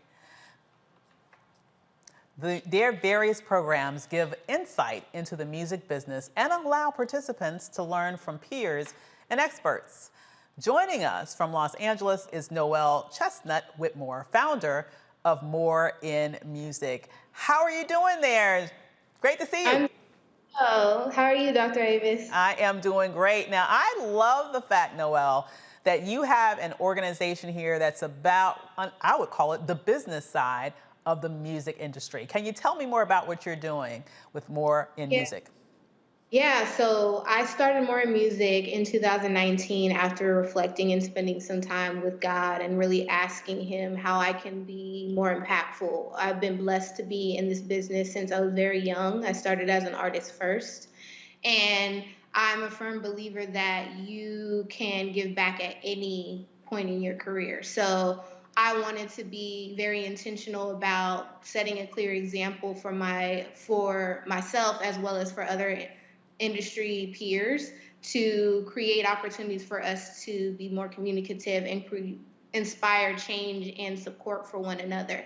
So decided to start More in Music in partnership initially with the Covenant House, which is a homeless shelter here in Los Angeles. And then the demand and the support that we received from the community created an opportunity for us to build a partnership with the Grammy Museum, where we have been hosting panel conversations on a monthly basis with a variety of different music industry professionals with the goal and focus of, one, allowing people who are interested in the music industry to see opportunities that they may not know. Majority of the aspects of when people know about music, it's based on consumption, what they see and what they hear. And they don't necessarily know that there's all these opportunities behind the scenes and all these jobs. And I wanted to create an opportunity for people who look like me or communities of color who don't normally have access to this information to be able to not only know that there's more for them, but for them to see themselves in the people who are represented on the stages that I host panel conversations.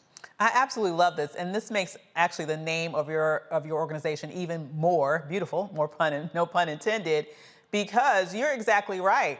Most people, our interaction with music is based in our love of music. We love to hear it, we love to see the performances, but we don't really get about what happens around the scenes to make all of that possible, and that boils down to jobs. You know, what have you found in terms of you opening up this sort of previously behind the scenes aspect of the industry to individuals? What have you seen in terms of reactions to all the opportunities that actually are there, but that most people just don't know about?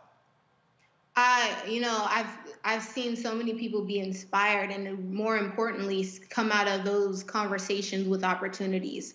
I think there is a, perspective that people see when you think about the music industry, that it's extremely glamorous, which, don't get me wrong, there's a lot of perks and there's a lot of beautiful components of, being able to be in the entertainment industry, but there's a lot of hard work that goes into this business. And I think we give a really, really unique perspective and a real perspective of what the day-to-day aspects of what it's like to be in the music industry. And it gives a real life experience and connectivity to executives in this business where potential mentorships are coming from these conversations, and job shadowing opportunities are coming from these conversations, or it's giving people an opportunity to dive a little bit deeper and explore opportunities that they didn't know that maybe they were interested in.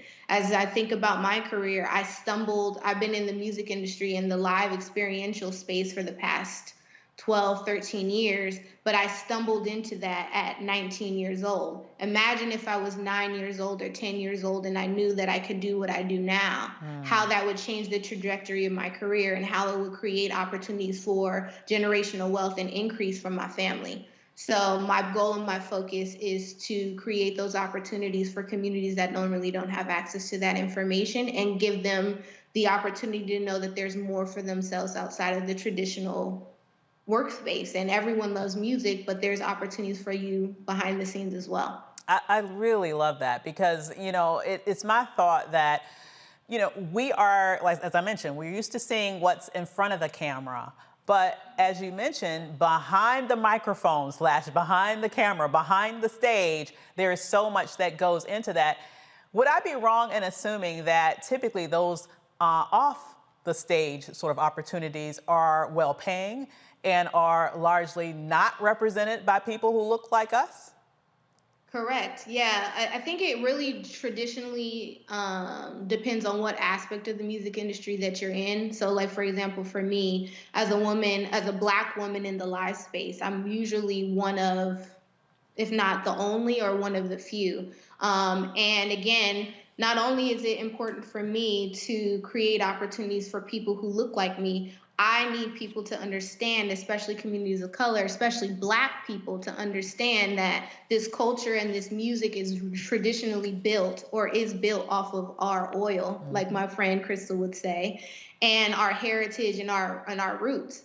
And it's in time for us to not only understand the opportunities and being in positions of power where we're making decisions based off of our art, but also to be able to inform and kind of be involved in a lot of the decision making at a higher level, which is the day-to-day business aspects of how this business works. I'm fully supportive of collaboration within communities, but I think that there needs to be a larger representation of communities of color and the communities in which we are mostly represented in high population and most of the success within this business, which is Black music. Mm-hmm.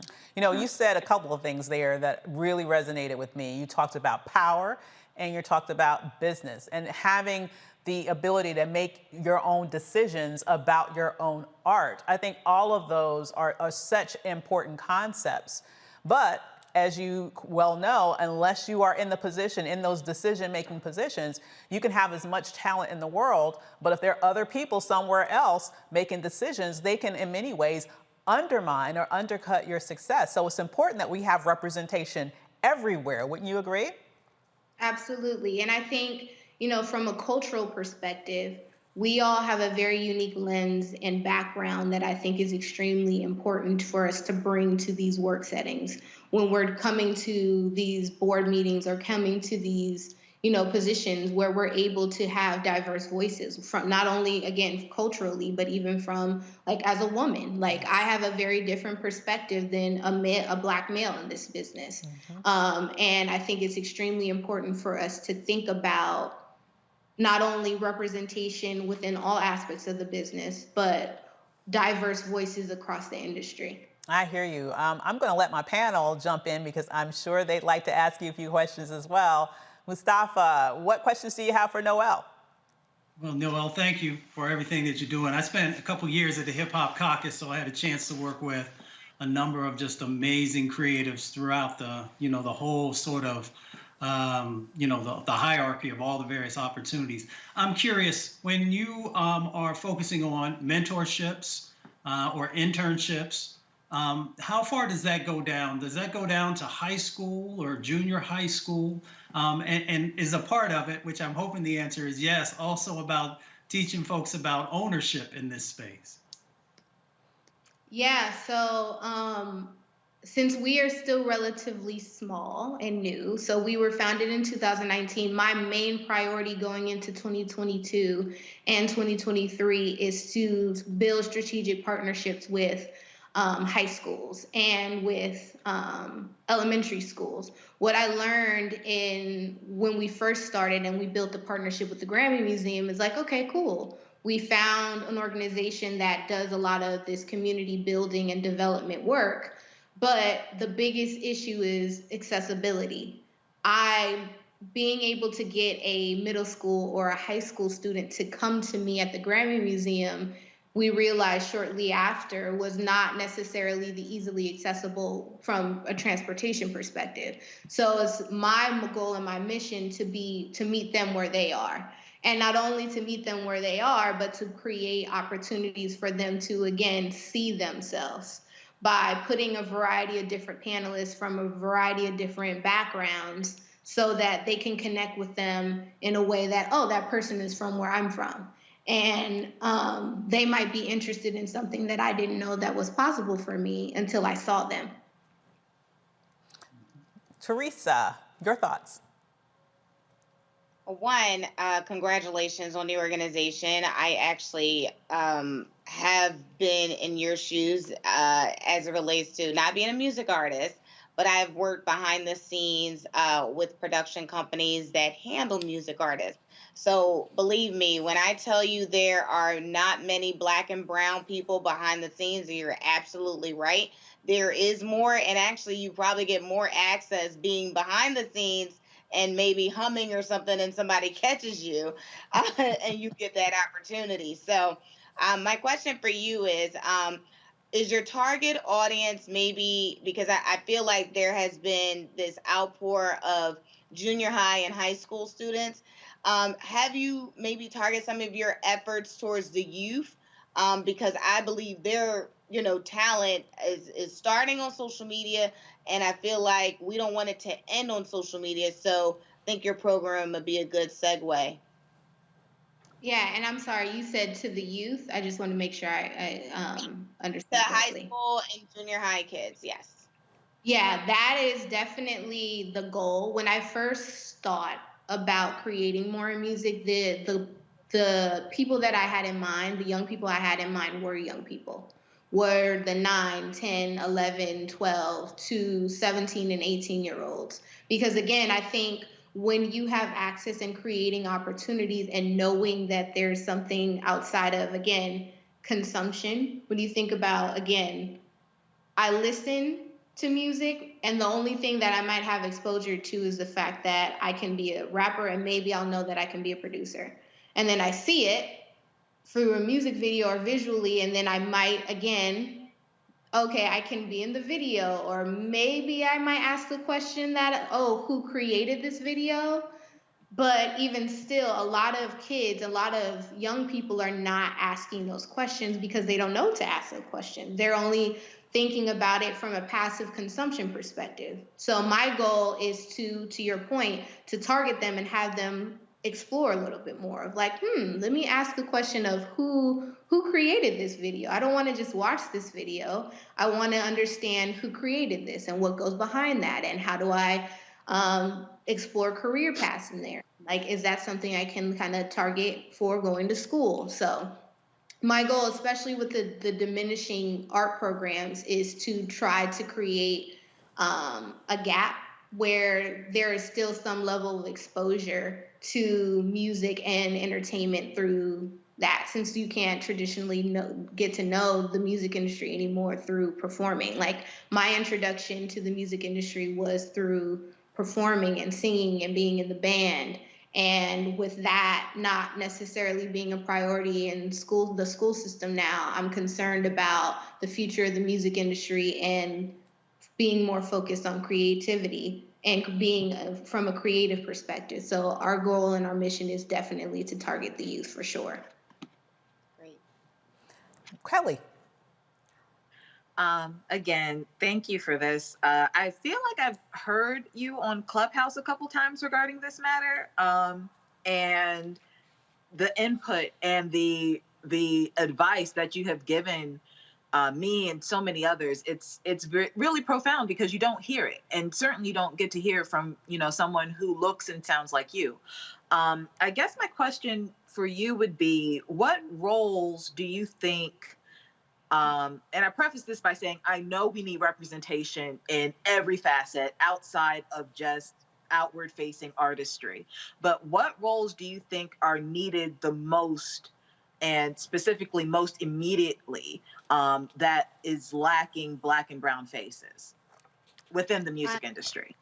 If I'm being honest, there's been so many studies that have been done more recently that just talks about the representation across different aspects of the business, and my answer would be every aspect, from managers to record executives to live executives to executives in the publishing side and the streaming side. Like, there needs to be more representation across the board. That's just the fact. It is literally, we as a community as a whole just need to do better, and I'm looking forward to us doing better. And my goal and my mission is that creating a solution, which is more music, to try to hope to create a pipeline where there's more exposure, so that people can know that there's, again, these opportunities for them, even though they didn't know it was before. I so love the fact that you saw this problem. You said yourself, hey, if I would have known about this when I was 9, I wonder what else I could have been able to accomplish. And so you sat there and you created something to be able to reach children when they are 9, 10, 11, 12. First of all, kudos on that. But I am curious, when you start to open the minds of those young people, what do they learn about that they're most surprised to learn that they never heard of before until they got in contact with your organization? So majority of the younger people that we've connected with have been, actually, no, it was I remember, so we had a partnership with AEG and BET for the BET Experience Youth Program. And I think that was probably the youngest students that we've ever been able to reach so far. And we had one of my really good friends, Rolex, who is an amazing photographer who has shot the album covers for some amazing artists from Summer Walker to YG. And hearing her story, and for people to find the kids to find out, like, oh, she's the one who shot that album cover, and seeing the light in their eyes and excitement was probably one of the most fulfilling and exciting things. And again, they left out of there knowing that, hey, when I look at this album cover, I don't have to just look at this from a passive perspective. I know that there's now someone who is responsible, or multiple people who are responsible to make this happen. Every aspect of any product that they touch now, they know, oh, there was an A&R who worked on the music. There was a creative director, a photographer, or a videographer who worked on the packaging or the imagery. There was a sound engineer, and there was, all these executives that are responsible for any and every aspect of the music that you consume. Absolutely. So that was amazing to see. I bet that was amazing to you. And the fact that you've opened that up to these young people, you've really given them the opportunity to see themselves not only as artists, but as executives, right? Not only as singers, but as people who literally call the shots behind the scenes. So thank you for everything that you're doing in that space. Is there any information you'd like to share about your organization and how people can find out more about what you do and maybe get involved in some way?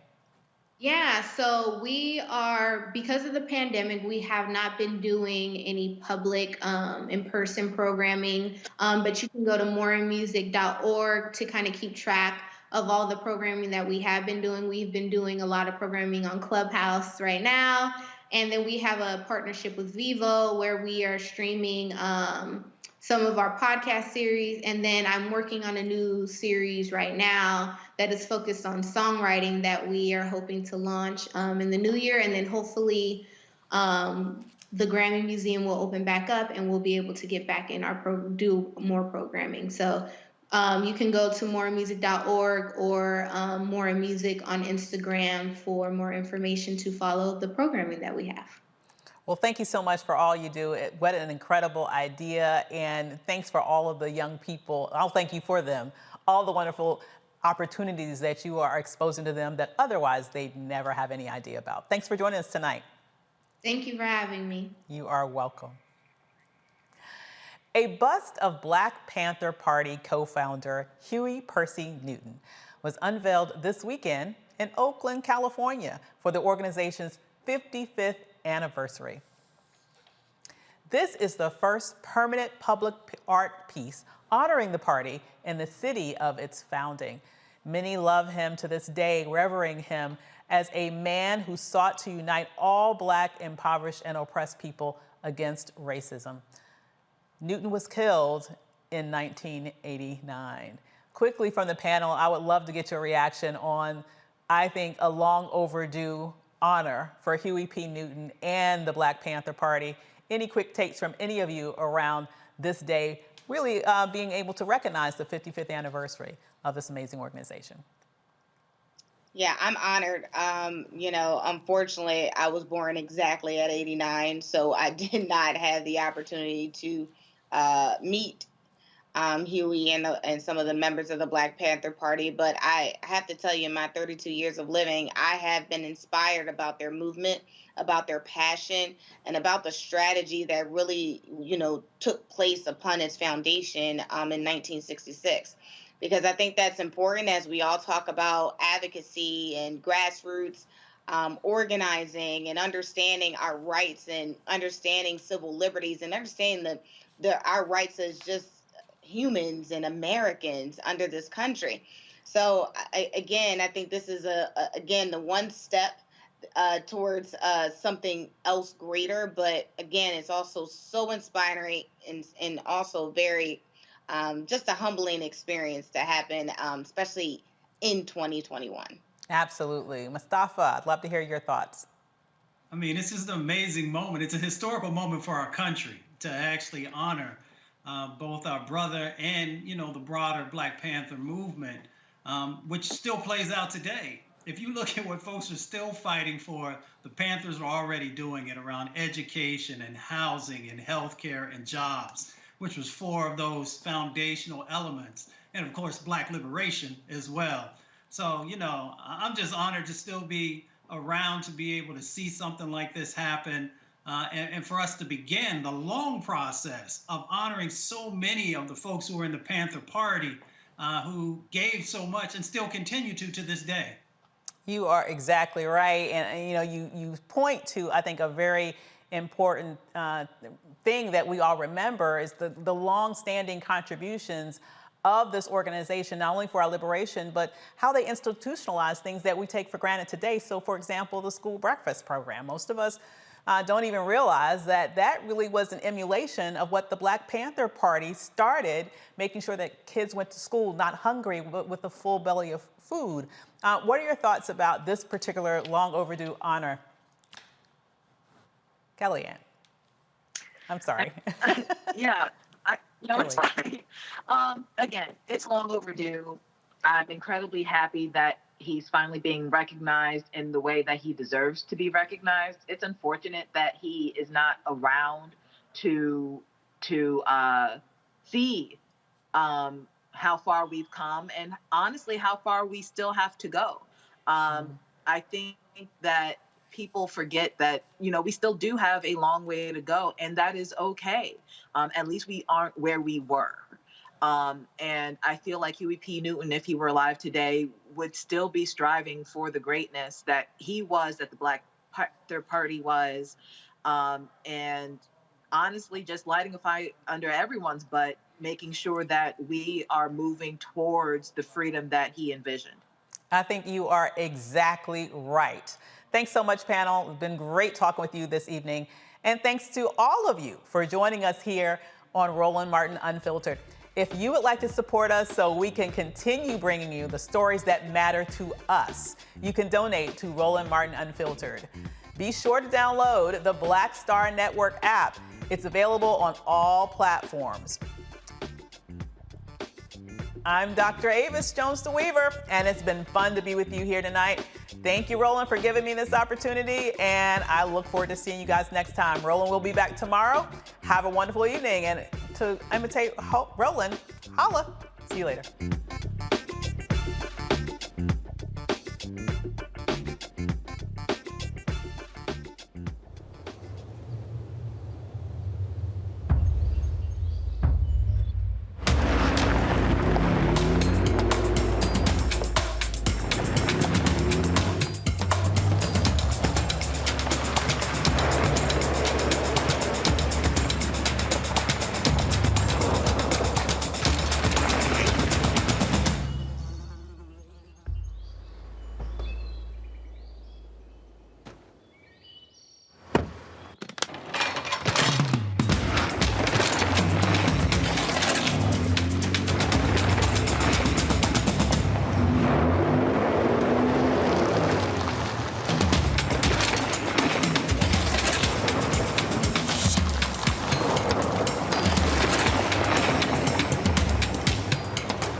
To be smart. Roland Martin's doing this every day. Oh, no punches! Thank you, Roland Martin, for always giving voice to the issues. Look for Roland Martin in the whirlwind, to quote Marcus Garvey again. The video looks phenomenal, so I'm really excited to see it on my big screen. Support this man, Black media. He makes sure that our stories are told. See, this difference between Black Star Network and Black-owned media and something like CNN. I got to defer to the brilliance of Dr. Carr and to the brilliance of the Black Star Network. I am rolling with Roland all the way. Honored to be on a show that you own. A Black man owns the show. Folks, Black Star Network is here. I'm real revolutionary right now. Roland was amazing on there. Stay Black. I love y'all. I can't commend you enough about this platform that you've created for us to be able to share who we are, what we're doing in the world, and the impact that we're having. Let's be smart. Bring your eyeballs home. You can't be black-owned media and be scared. You dig?